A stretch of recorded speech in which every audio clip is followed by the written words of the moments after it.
This podcast is part of the Big Heads Media Podcast Network.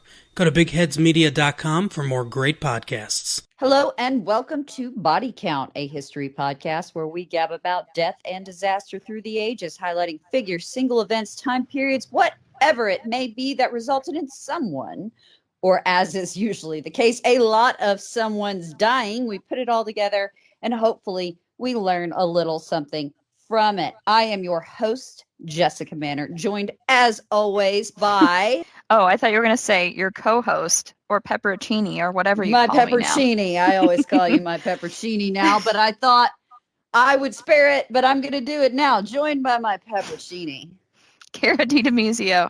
And I am excited for tonight because one of my very favorite women's podcasters are on tonight. And so we have Rachel and Leah from #History. If you are any bit active on Instagram, you may have seen their stuff, especially if you monitor or lurk the history community on there. So would you ladies like to talk or gab a little bit about yourself before we talk about what we're going to discuss tonight? Yeah, so I'm the Rachel of the Rachel and Leah duo. And like you already shared, our podcast is called #History. We're a history podcast that covers history's greatest stories of controversy, conspiracy, and corruption. So we've covered things like Chappaquiddick, or we've covered Jack the Ripper, the sinking of the Titanic, the Salem witch trials. We've even covered the history of Disneyland. Yeah, we needed a happy episode. Yeah. Fair. That's completely fair. Yeah, and then yeah, I guess it's based on perspective, right? Is that why you were making that face? Oh yes, I'm just, yeah, perspective, absolutely. Yeah. See, I think for her, the idea of Disneyland's a terrifying, horrifying thing anyway, just from the sheer volume of people. So yes. Well, you're not wrong there. Right. I could see her like for. Yeah. And then another cool thing we do is we have a cocktail segment tailored to that week's episode every episode. So, for example, for the sinking of the Titanic episode, we had a blue-colored drink that featured a floating iceberg piece of ice in it. Or for the Chappaquiddick episode, we had what we called the Rose Kennedy cocktail. So just a fun little twist, something we like to do on each episode. I think that's awesome. And Jessica, I just saw your eyes briefly light up because I know you're going to like lurk their Instagram later for recipes. So, you can only drink so many martinis or vodka tonics in a day. I need a little bit of I need a change in my life. And as our viewers know, I am no stranger to a drink, especially in the course of recording. Although I don't make it a theme, but it's more like a personal problem, but that's neither here nor there. I'm the sober wise one, not by well, choice, maybe we mask our personal problem by making it a theme. Yeah.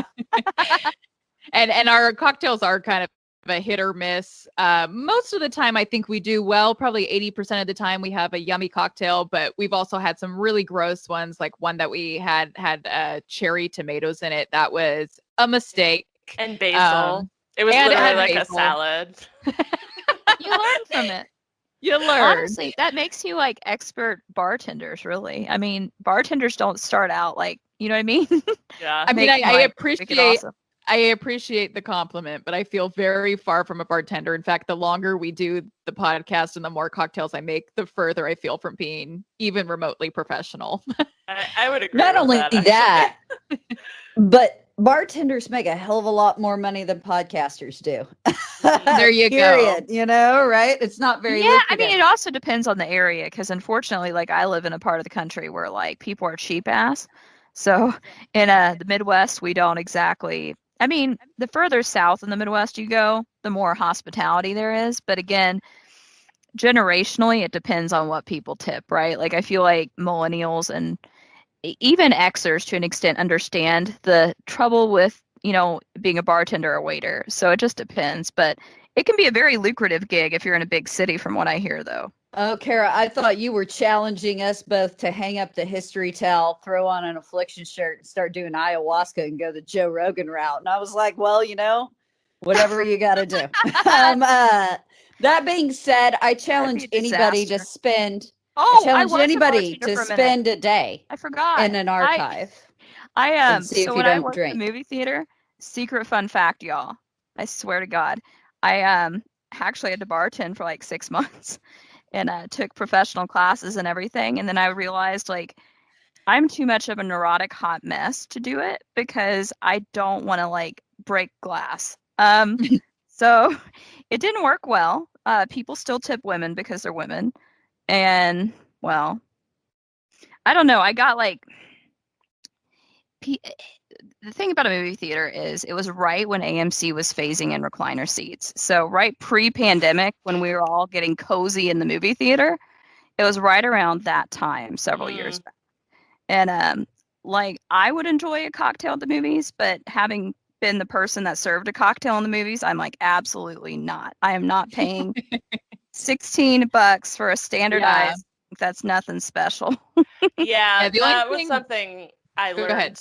Yeah, no, I was just gonna say that was something I learned is I was always like, yes, I'm gonna get a drink at this movie theater. This is a Yeah, cool you new think thing you'll be now, and like then I would drink bougie. it. Yeah, and then I was like, this is water, Yep. so that's They gave you great. the tip is they give you literally as minimal alcohol as possible. Yeah. Legitimately. Oh, see, I go all in for a penny and for a pound. I'm there. I'm doing it. I'm You're going all in the for way. even the slight I'm here. ounceage. I'm here, even the slight ounceage. That being said, I definitely have a cocktail tonight because we are talking about something that I'm very excited to be chatting about. I'm very excited that you ladies are here to chat about it with us. What are we talking about tonight? We are talking about the Hindenburg disaster. Yes, excellent. I just got so excited. History excited, the best kind of excited. History excited. Oh, yes. So, in the grand tale of the Hindenburg, where do we even begin? Well, we will begin in May of 1937, which is actually I guess we could start a little earlier. Okay. Let me start. For those of you who may not know what in the world the Hindenburg was, if you lived under a rock or just haven't heard about it, it was an airship.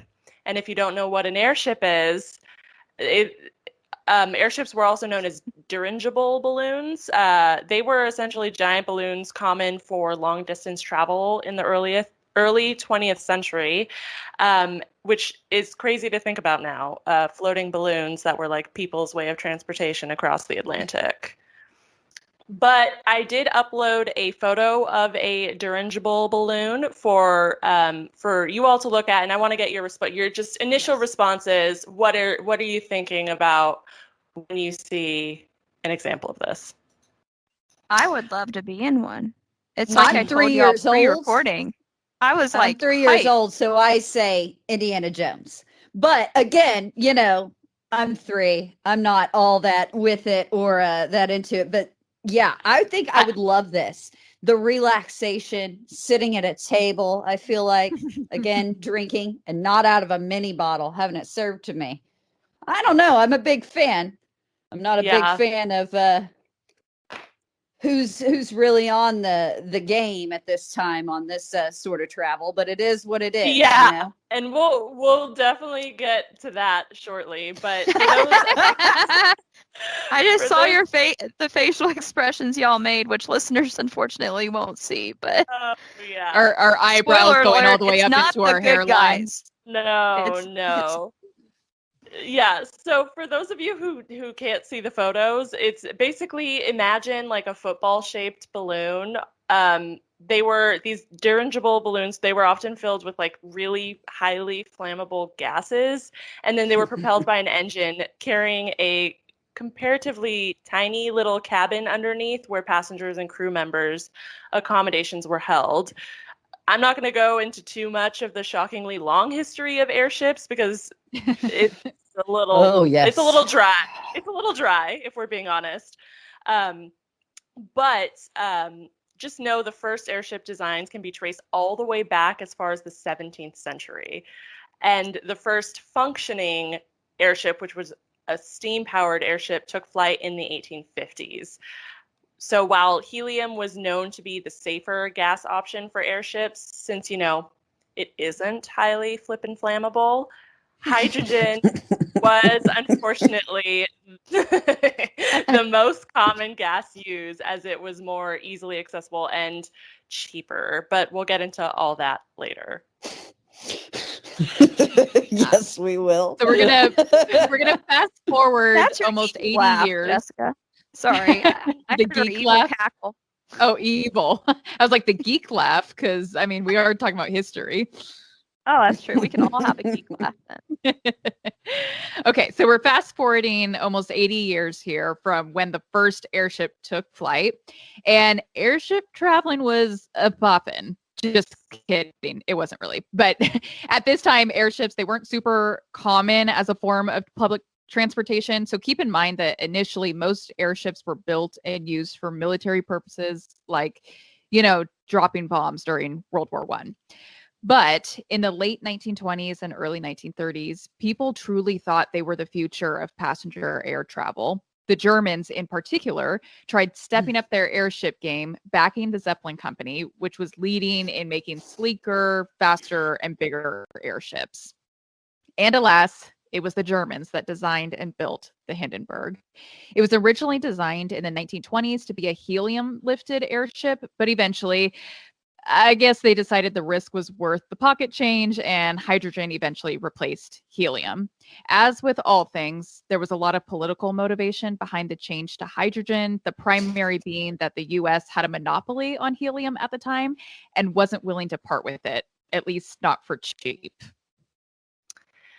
And there was a bonus for using hydrogen. With the use of hydrogen came more lifting power. This meant the airship could accommodate more guests in bigger cabins, more accommodations, and really heavy furniture that otherwise wasn't used in airship travel prior to this.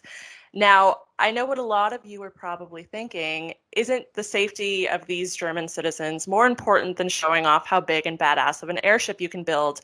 And I don't know, maybe we're spending a little more money on, right? Nah. That's what they decided, because you got to remember the Nazis at this time were flexing, and they were flexing hard, not just in airship travel. They were really forging ahead in like train travel and a lot of other things that I don't know that a lot of Americans know about. So they were flexing hard. The Hindenburg was an opportunity to show off their power, their innovation, and their strength. If you give a Nazi mouse a cookie, guys, listeners of this show are well aware of what's going on in this time period. And this is not definitely something I've been on a soapbox and screamed about. Yeah, absolutely. They don't care about the safety of German citizens. That being said, it's gonna be a lot of fun. If our listeners, I would hope you are, but if you are not aware of what exactly is going to shake out here, you're in for a real roller coaster of a ride, or a Zeppelin, I guess, in this case. But yeah. So the design for the airship was shifted, and everything became bigger, better, and more extravagant, if you will. The Hindenburg is actually classified as the biggest aircraft ever to have flown, measuring by length and volume, which is pretty impressive. There was also an ivory key grand piano in a spacious dining room. I don't know if anyone has ever had to get a grand piano, or even just like not a grand piano. What are they called? An upright. Yeah, I have an upright piano. Yeah, no, they're not easy to move. No, I had to hire people to do it because I didn't want to break my spine. Yeah, literally, there's a whole profession just for moving these things. Yes, you have to hire a company. It's crazy. So, in addition to the grand piano and spacious dining rooms, there was also luxury cabins with every accommodation imaginable, and even a pressurized smoking room. You heard that right. There was a room That's that a they great idea. Yeah, they Yeah. actually pressurized it because, safety was of the utmost importance to them, obviously. Right. So it was a pressurized room where guests could smoke their cigars and cigarettes without the concern of igniting a terrifying inferno. But Jessica, I still at the time, if you were in that day, I could see you being tempted by that though, knowing your penchant for cigars. I do. I do indeed have one. And, we are talking about Germany at this time. So bigger was better. Can you imagine the mustaches and the lengths of those cigars? Of course, you have to pressurize an I entire didn't room. expect stash talk, but well, as we know, not all stashes were big in those days, but Ooh, good one. Yeah. So I also have to mention the best, and by best, I mean absolutely the worst part. The outside of this massive airship sported, you guessed it, the Nazi swastika. Yep, Jessica was making the motion there. to clarify, listener, she was not making the motion in an admiring way. No, not the Heil Hitler motion. My mind didn't even go there. I was like, Oh my when I God. realized that it wasn't visual, I was like, oh my God, I better clarify. Yeah, there's an image I found and showed Rachel, and I think it's actually in the pictures folder where it's basically the Nazi branded airship flying over New York City, which is just a terrifying image, really. So It- again, keep that in mind if you want to start feeling bad about what happens later. You can't feel there's a little bit of Yeah. Yeah.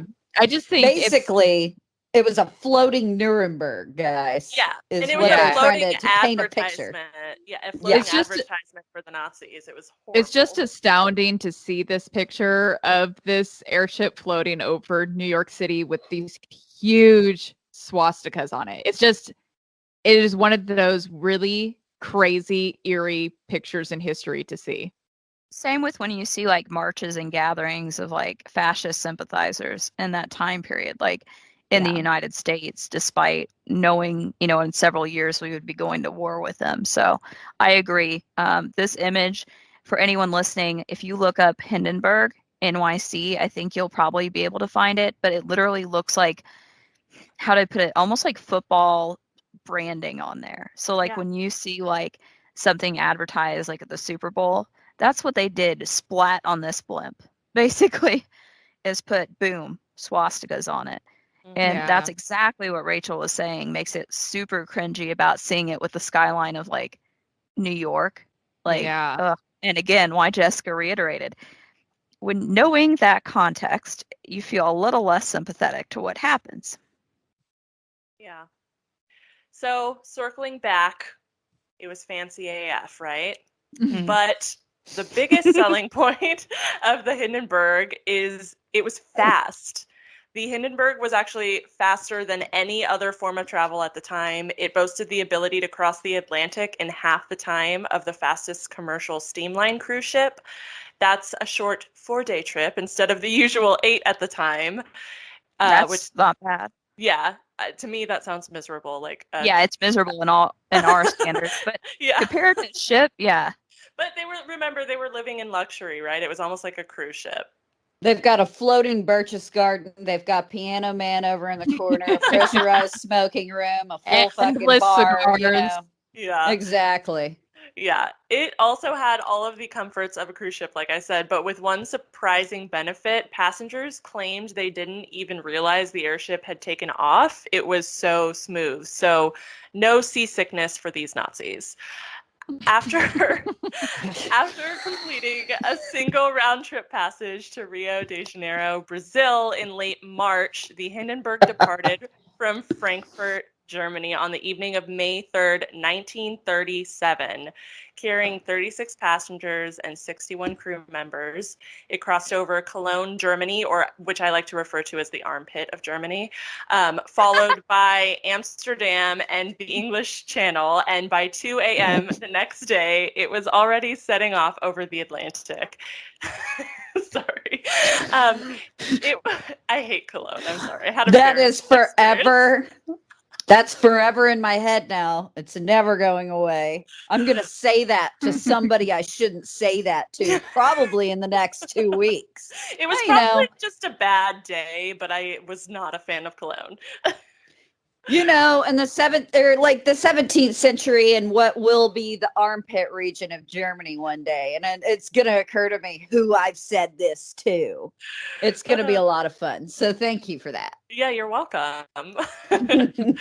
So, like I said, by 2 a.m. the next day, it was already setting off over the Atlantic, and it was really a shockingly uneventful trip over the Atlantic, except for some strong headwinds that slowed its progress a little bit. And sorry, I have so many photos, but I did just want to show one more photo of the Hindenburg over Amsterdam, just for another visual. You can see it off in the distance, and you can see the canals of Amsterdam, which is pretty cool. That is another weird, seeing that. Shit's so chilling. Mm-hmm. It is, especially, I don't know what it is about the black and white aesthetic. But yeah, especially when you know what's to come, I guess, is what makes it creepier. Yeah, maybe that's what it is that we have that we all have that 2020 mutual foreboding. Right? Mm. Yeah, but I also think just when I look at this picture, when I first saw this picture, the thing that just stands out to me again is these things were pretty massive. Just looking at it, it scales several of those buildings. And even from a distance, the length of it, I mean. Yeah, totally. That this picture is taken from a distance, and you can see it scaling the width of at least 2, maybe 3 of these large buildings. The thing that was weirdest to me was seeing how low it flies, which I guess it makes sense. It's not like it's an aircraft. It's not like it can get super high. But I think I did remember reading somewhere that they actually, over prominent cities, kind of lowered down so that, again, they could advertise their swastika, advertise their cool, innovative new airship. So they actually purposefully kind of just to remind elevation. Everybody, it's 1937 in the old calendar year. Shit's gonna kick off hard and heavy really soon, so propaganda is at the forefront. Yep. Yes. I love it. Like Leah said, there were these headwinds, and they ended up making it so that the Hindenburg was about a day behind schedule, arriving at its final destination, Lakehurst, New Jersey, right around 7 p.m. on May 6th, 1937. The landing process was one that American airships used quite often, but which the Hindenburg crew had very little experience actually executing. Whether that had anything to do with the disaster is unknown. For this form of landing, they would stop the airship at a high altitude over the landing site. Then they would drop these ropes, they're called mooring lines, down to the ground, which would then be used to pull the ship down to the ground. It apparently added a lot of time to the landing timeline to do this particular maneuver, but it took less ground crew members to execute.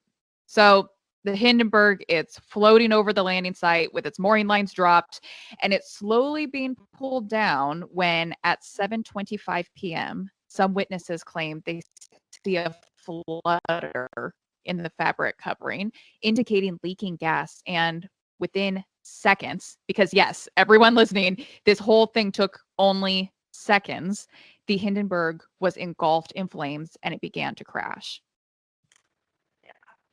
There are a ton of conflicting accounts from crew members and passengers and people on the ground alike about where the fire actually began.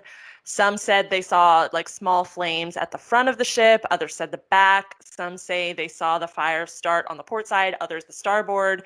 When I was doing my research for this, I literally was going cross-eyed from looking at all the different accounts from people that were there, all conflicting, totally different things. Wherever that they started, the flames quickly spread, and then the rear of the ship imploded. Because of this implosion, buoyancy was lost on the stern, which is the back of the ship, I learned, and the bow lurched upwards while the stern began to sink. So finally, as the airship was descending rapidly to the ground, a series of more explosions took place. If you're going to go out of your way to view any visuals of the Hindenburg, I recommend a YouTube video that we shared on our episodes showing the ignition and the crash of the Hindenburg, all of which took place in mere seconds. That's right. In a matter of seconds, the gigantic airship goes from floating serenely about 250 feet above the ground to a smoking pile of ash in a matter of seconds. It's hard to imagine how any of the passengers survived. The time that it took from the first signs of the disaster to the bow crashing to the ground is often reported as 32 to 37 seconds. So literally less than a minute. And since none of the newsreel cameras were filming the airship when the fire started, the time of the start can only be estimated. So again, it's estimated in the mid 30-second range. Literally in the time it took to say, oh, the humanity.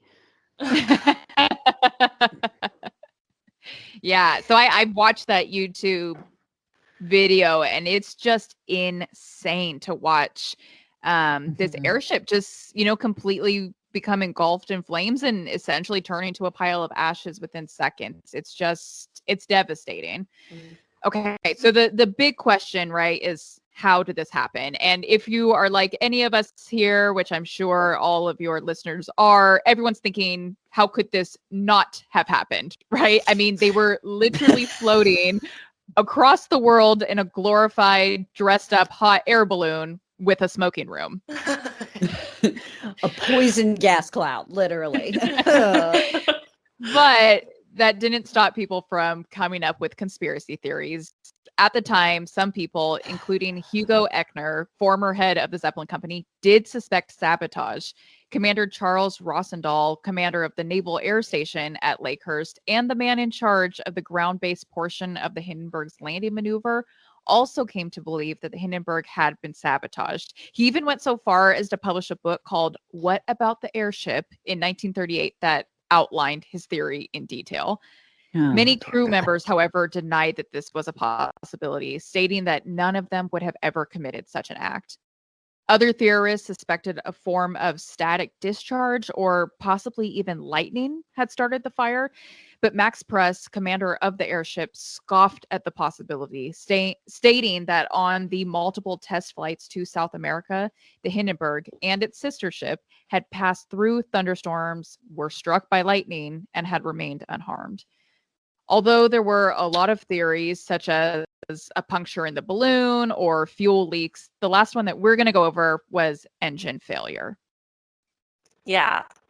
So the engine failure idea was actually presented 70 years after the accident by Robert Buchanan, who was a young American crew member manning the mooring lines down on the ground.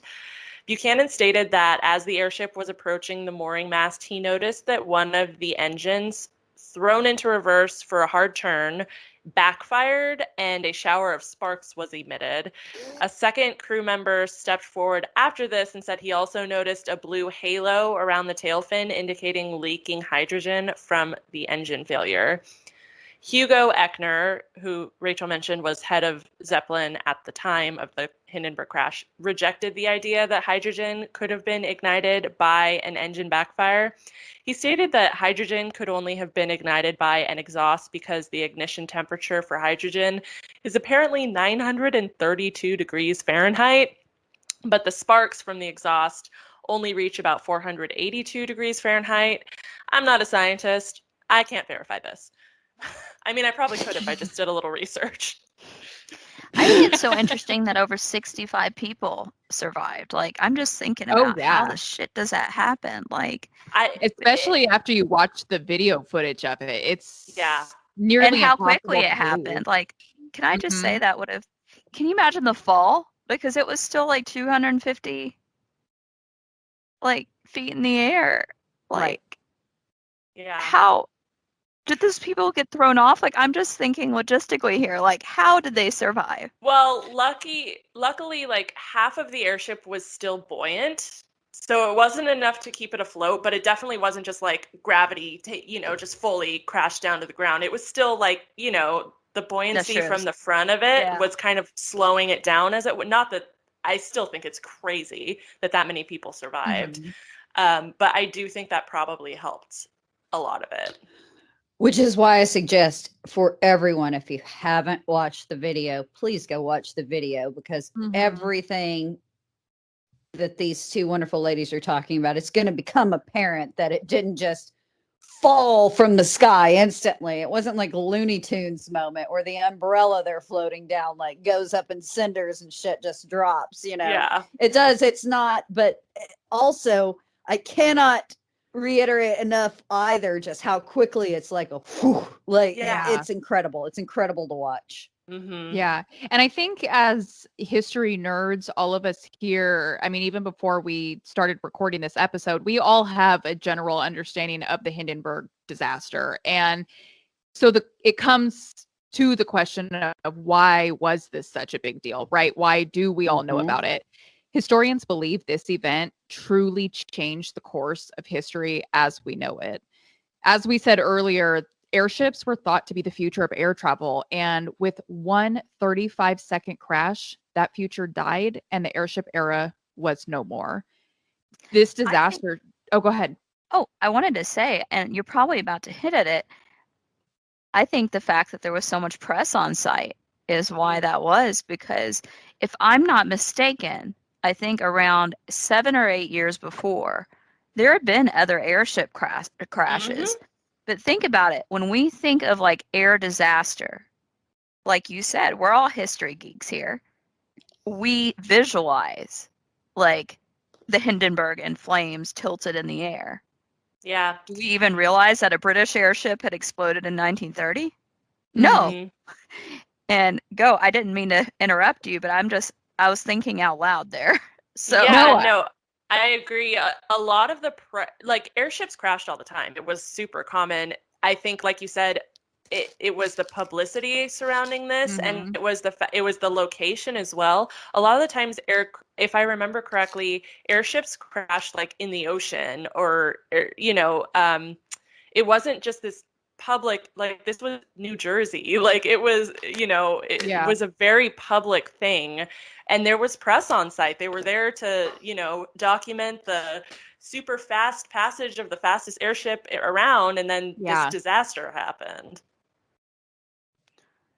Yeah, I think that right there is exactly it, is that there were so many eyes on this event, and that's why we're still talking about it today.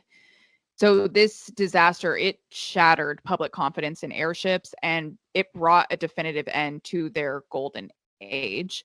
The day after the Hindenburg crashed, the Hindenburg sister airship, the Graf Zeppelin, landed at the end of its flight from Brazil, and this was the last international passenger airship flight. It's crazy. Some airships were used during World War II, often for recon, scouting for enemy submarines, but the majority of focus on air travel shifted to the less accident-prone airplane. Over time, the manufacturing... I wonder why. Yeah, maybe it's because they're not helium filled with helium or hydrogen? Yeah.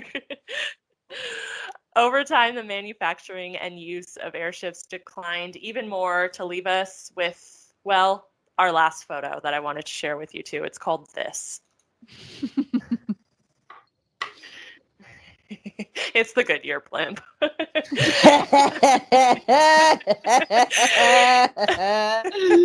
know. Yeah, airships as we know them. Yeah, airships as we know them widely today as blimps, and they're used pretty much just as advertising tools for private companies. That's the only thing you see them. Only and time Grand Theft Auto, I might add, for any gamers in there, you can literally go up in Grand Theft Auto and rent and hijack a blimp. So basically, they took the giant floating propaganda portion of the Hindenburg and then nixed the passenger travel. Well, American ingenuity. That's true. I would argue that was probably an insurance idea, honestly. Yeah. Yeah, exactly. We're not insuring you, buddy. I'm so excited that you guys brought visuals. Everything in me just gets very, very excited. And now we get to share all of that.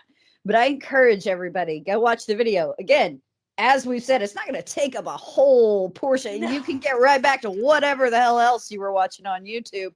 it's gonna take a few seconds out of your day that you go, oh, Literally. I Yeah. see what they mean. Yeah, I get it now. I think the video we looked at, it's literally a minute long. If I remember correctly. Yeah, no, that sounds right. And when we covered this on our podcast, Leah, she was sharing the story with me. And so at that time I had never seen the footage before, and watching it just like put everything into context and everything into perspective. And I mean, we've said it so many times on here already, but I highly recommend watching it because it just really having that visual. I mean, it changes things. It makes history really, really real. Oh, Yeah. I didn't know this, but apparently the Hindenburg was used like well, obviously we know a propaganda tool, but at the Olympics, I'm just imagining apparently they painted over the swastikas and put like Olympic circles on it. That's Yeah. I want to see a picture of this, Let's see. Well, I don't love any of those feels. Not No, I one. don't either.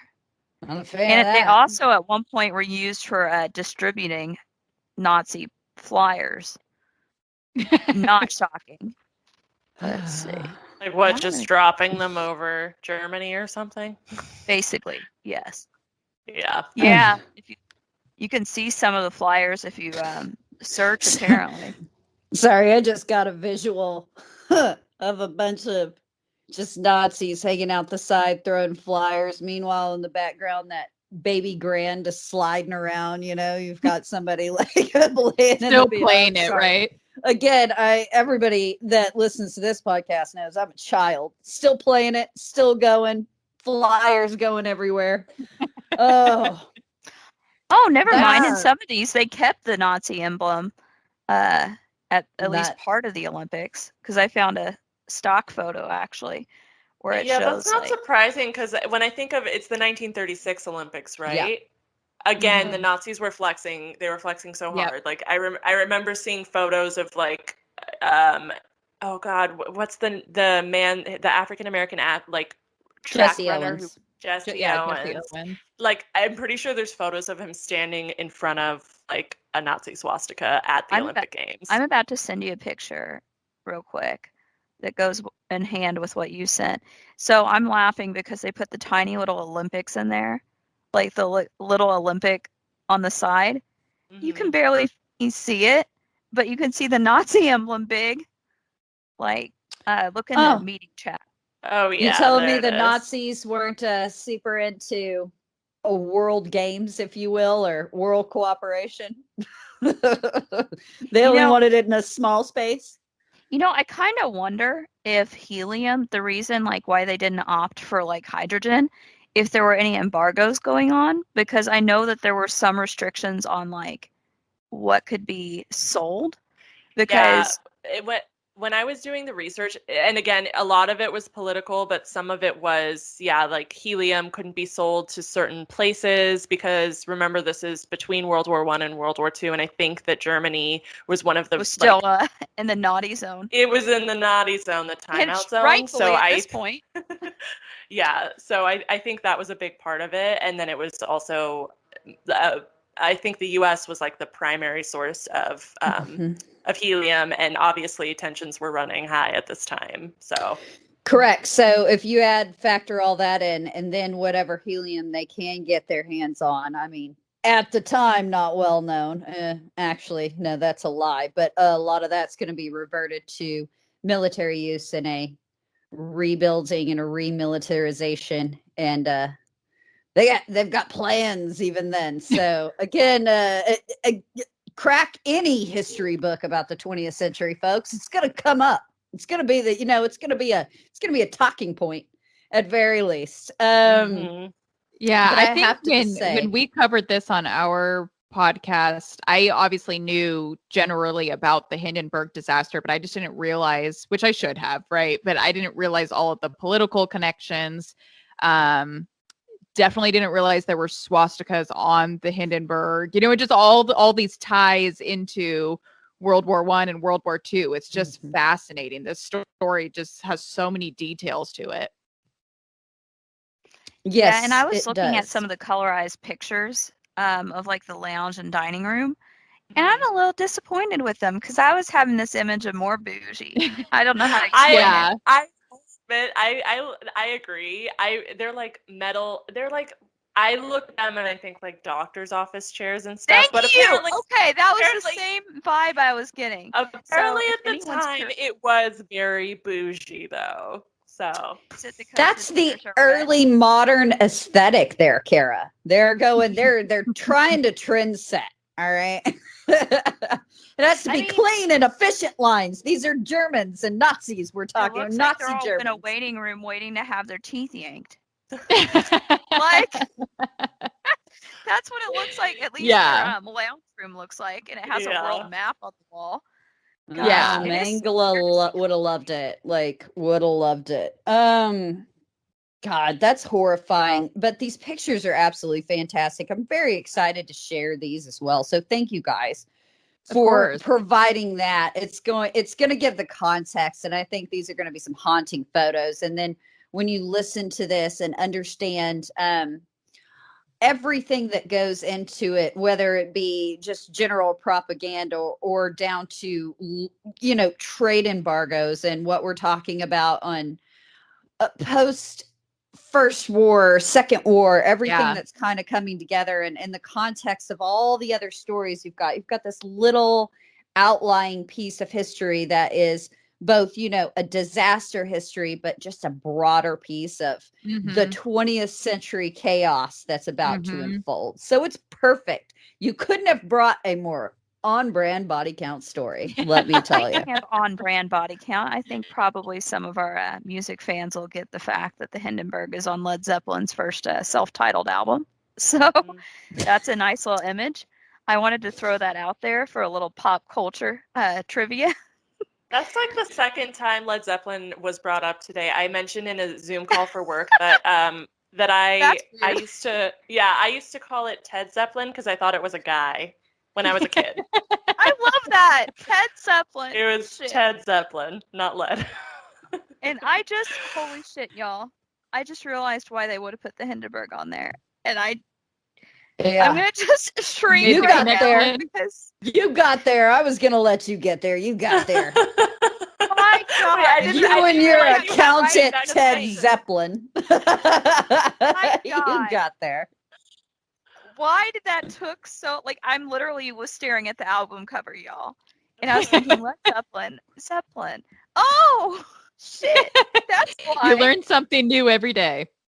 What's funny because I never thought about if this makes sense, guys. I think Led Zeppelin rock and roll. I don't even think of it as a using Zeppelin, if that makes sense. I don't think of it as an airship band. Yeah. Although that'd be Yeah. pretty rad, a freaking band that only plays on airships. And you thought it was just dad rock, Kara. Basically, yes. But what wordsmiths? Oh man. Ladies, clever. that was fantastic. It was perfect. Everybody's Yeah. going to enjoy that. And not only that, because we all know I'm notoriously lazy and I drink because I have to spend my day in archives and trying to figure out ignition points of hydrogen and how hot an engine might burn. I don't have the patience for this. Thank God you do. And we got to talk to you. We got to have you on. So it's a win for us. Kelly This and is Emily, by perfect. the way, were super complimentary of you. I thought you should know. Oh, they're so love sweet. them. Yeah, Yes, they're they the best. are. Whining about herstory. Yeah, they're fantastic too. I wanted to ask y'all, because I hinted this before we recorded, but share some of your history content you've been digging lately. It can be books, podcasts, what have you. I'll hand it over to Rachel. She's the research gal. I just recently I pulled it out so that I could be prepared and read off the whole title here. I just recently read this book. It's called At the Dark End of the Street: Black Women, Rape, and Resistance: A New History of the Civil Rights Movement from Rosa Parks to the Rise of Black Power. It was fascinating. Just so looks much. thick. You know what? But this whole last section, this is how phenomenal the author is. I don't know if you can really see this over the call. Oh, is This that whole all section, footnotes? Yes, this is how much research is put into my this. gosh. So it's like a quarter of the book is her notes. That's It was helpful, though. phenomenal. Like I can't recommend this book more because it just reiterates what a badass Rosa Parks was, like long before the Montgomery bus boycott, long before. She was working as an investigator for the NAACP, investigating cases of rape of Black women. And she just was a badass in every which way. And I learned so much about her and just like the Black Power movement. So again, the title of it is At the Dark End of the Street, and it's by Danielle ooh, I had that cocktail and a little bit of it got stuck in my throat there. The author is Danielle McGuire, and it's a phenomenal book. So that's what I've been consuming in the history industry lately. What about you, Jessica? I know you've been absorbing. Oh, God help me. I want to absorb less. One, do yourself a favor. Have a conversation with an archivist this week. If you know any of them, one, they are lonely people. Two, they have so much knowledge to give. No, I've just been in the archives as usual. Books. I'm going to go ahead and plug. I was rereading Robert Johnson's book, the Lawrence of Arabia book, and God help me, I can't remember the title right now. I've been spending a lot of time in my day life from 1888 to 1919 in the Ottoman Empire recently. So that is one I really enjoyed. He is bar none just a fantastic freaking historian. You can find him and follow him on Twitter. I've been revisiting the Silk Road volumes, Frangipans. I hadn't read them in a while. Yeah, Peter Frankopan. Yeah. There's some things and maybe in the works there, but that is like Excuse one of me? those that I've been. What's in the works with him? Later, but that'll get cut. And then I have just started Dr. Philip Ware's book on Dunkirk, because he is probably going to talk to us next month on the 81st anniversary. And That's awesome. I know that we've been really inundated with Dunkirk recently, I feel like. Right. And we all feel like. Yeah. But I would this argue is one you don't want to miss. I would argue because it is like the decisive new argument and the new like overview, anything that you may have missed. It's got everything for the rivet counter military historians. God bless you folks. I wish I could be like you. I'm not that kind of person. To overall importance, talking about propaganda, morale. It's a fantastic read. And then of course, Richard Toy Gottlieb and fuck me if I don't say the other author. I'm gonna feel terrible. Just the Munich Crisis, and again, you can hear that episode. I just finished that up, so I've had a wild ride recently. Plus, God help me, guys, I promise I'm gonna finish Nancy Wake. I swear to God, I'm gonna do it. I just get inundated with more and more. She is a woman of endless sources, let me tell you that. So. Yeah. One book I've been really getting into, because I'm big into the Spanish Civil War, and yesterday actually, so April 14th would have been the anniversary of the Spanish Second Republic in 1931, which was hugely progressive, but would have a very fascistic backlash 6 years after. But this book is called Eyes of the World, and it talks about modern photojournalism. So I can think of several of our listeners that would be really into it. It talks specifically a lot about Robert Capa and Gerda Taro. Those weren't their real names, spoiler alert, but they went and did a lot of poignant photos that people identify now with the Spanish Civil War. Robert Capa would, of course, go on to do some of the famous D-Day photos as well. But it's really good. It's not terribly lengthy because there's a lot of photos. It's about 260 pages. because it's talking about photography, you can expect a lot of it to be breaking down like the imagery, of course, and the context of the shoots and different stuff. But it's great. I've been trying to. There's a recent biography on Gerda Taro. She died in her 20s, really tragically. I mean, she got run over by a tank. Spoiler alert. During the Spanish Civil War, and it was horrific. Unfortunately, please do not Google, but there were images that came out circulating that were identified as her. And it's just harrowing because she was so young and she escaped like Nazi Germany to like fight and want to like document what was going on in Spain. And then just to die like in your mid 20s like that, like that's horrific. That's like devastating. But she's very badass. Somebody else kind of along those same lines is Martha Gellhorn, who's a excellent war journalist. And unfortunately, pop culture knows her as one of Hemingway's wives, but she was actually, I would say, arguably more well written than Hemingway himself in terms of like her career longevity. She was actually going out and documenting war into her later years. So we're talking about Spanish Civil War all the way up to the Falkland Islands. Like that's a massive amount of time. Damn. And she just that's nutty. I would check out for anyone that wants to learn about her. You could read The Face of War by Martha Gellhorn is the identifiable book by her, but there are several biographies on her now, namely especially by Carolyn Moorhead. And she is a person in history that I really wish people knew.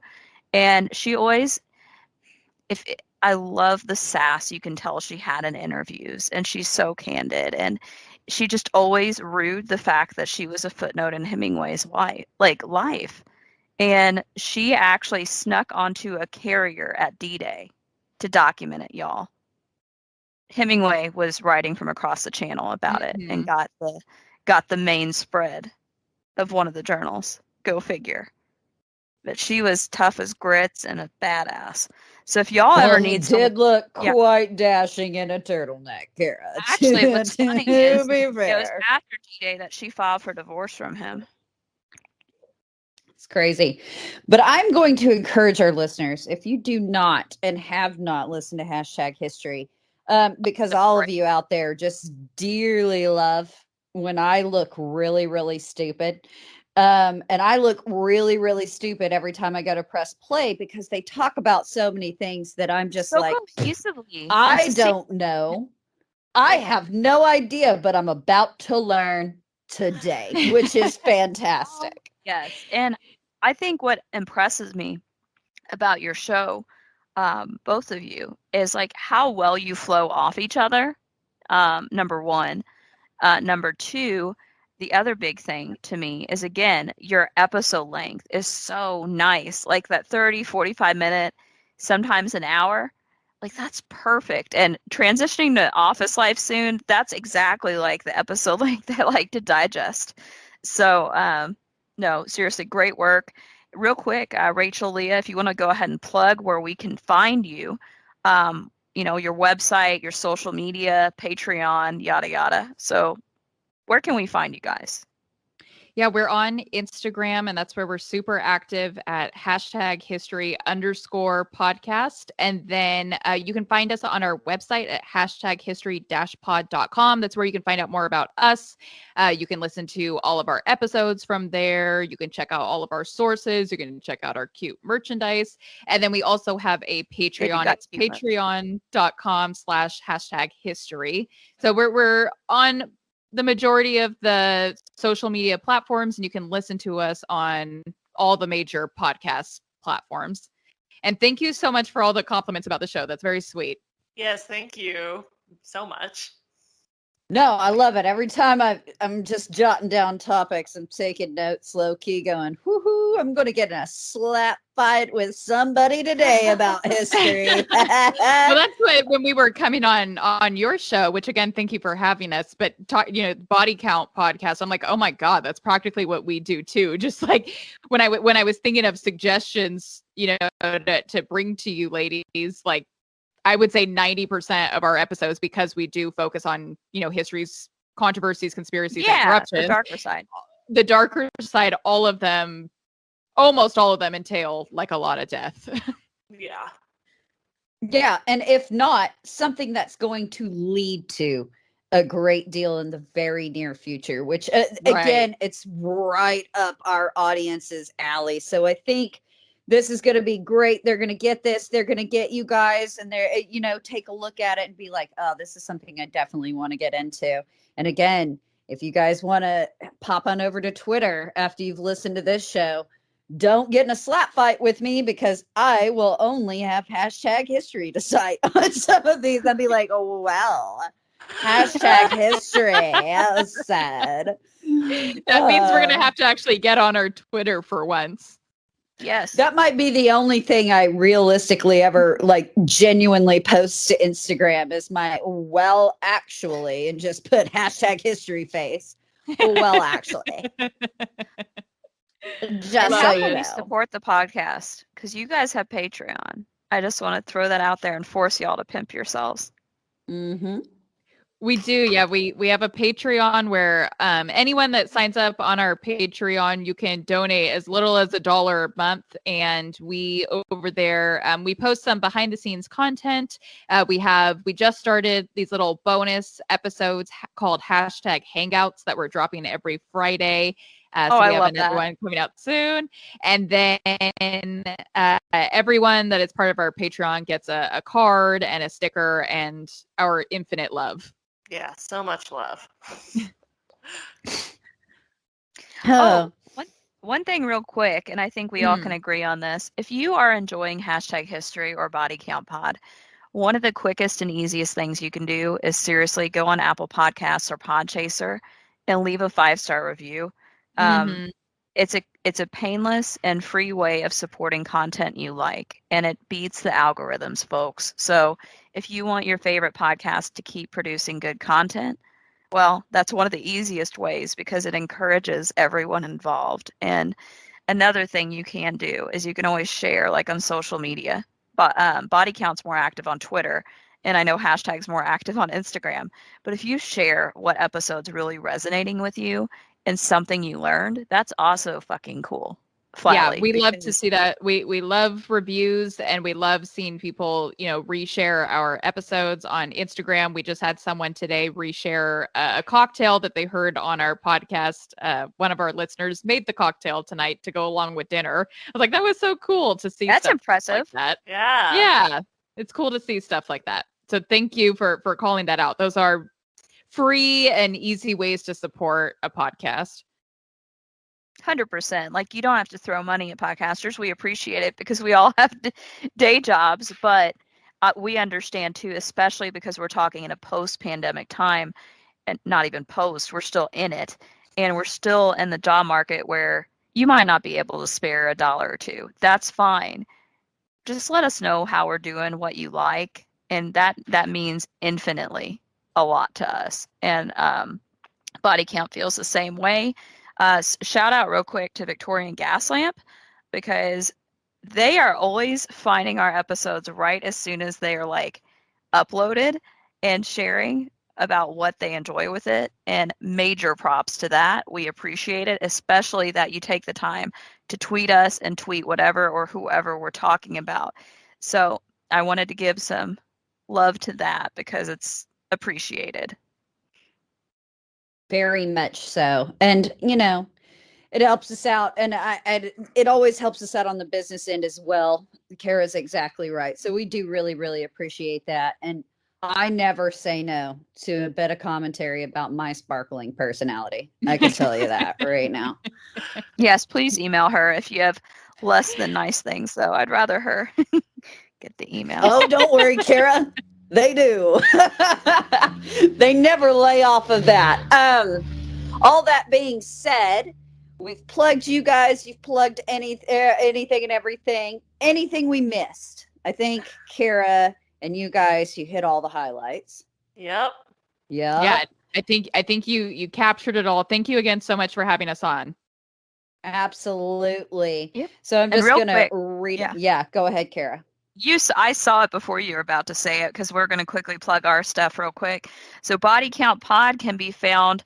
Obviously, you're listening to us right now, so continue listening on whatever streaming platform. You can find our social media at Body Count Pod on Instagram, Twitter, Facebook.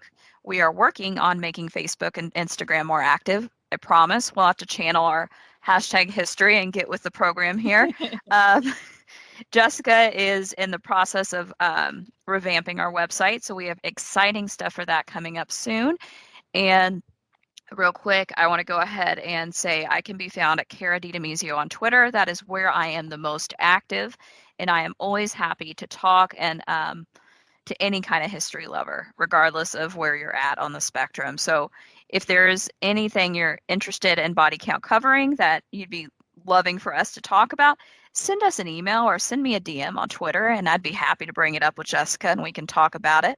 That being said, I also wanted to quickly mention Time Travel Talks. So two things. It's a Twitter history community that I run, and we do periodic. Right now, we're actually, as we're recording this, we're doing a month-long Napoleonic War saga. So different questions on Twitter and Instagram on different topics are revolving, and it's been so fun to see people from all levels of history engage, because especially in the Twitter sphere where we're the most active, it's been wild seeing how different people respond to like military history questions versus social political history.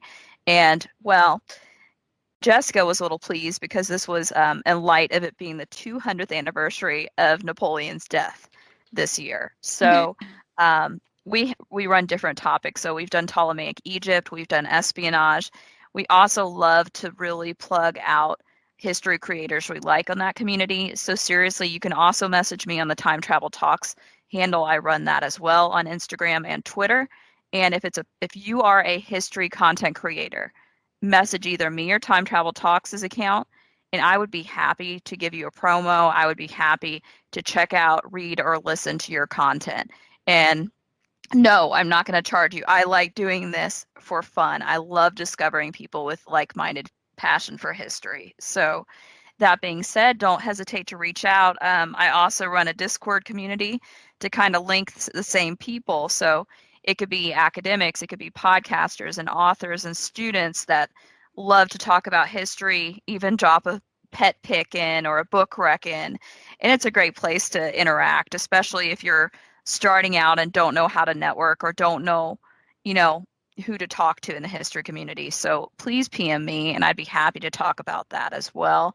And Jessica, I know where you can be found, but Jessica, B as in Bravo and manner as in the house and not the behavior. Am I right? God, you nailed it. Instagram, Twitter, Clubhouse. You just hit it across all boards. You can Did find you me just there, throw in guys. that Clubhouse, you little bougie fuck? I mean, That's the least objectionable thing about me, Kara. The least objectionable. you iOS user, you Apple robot. Apple robot. All I right, don't know. I guys. Well, that think of something more clever. But yes, I do have Clubhouse too.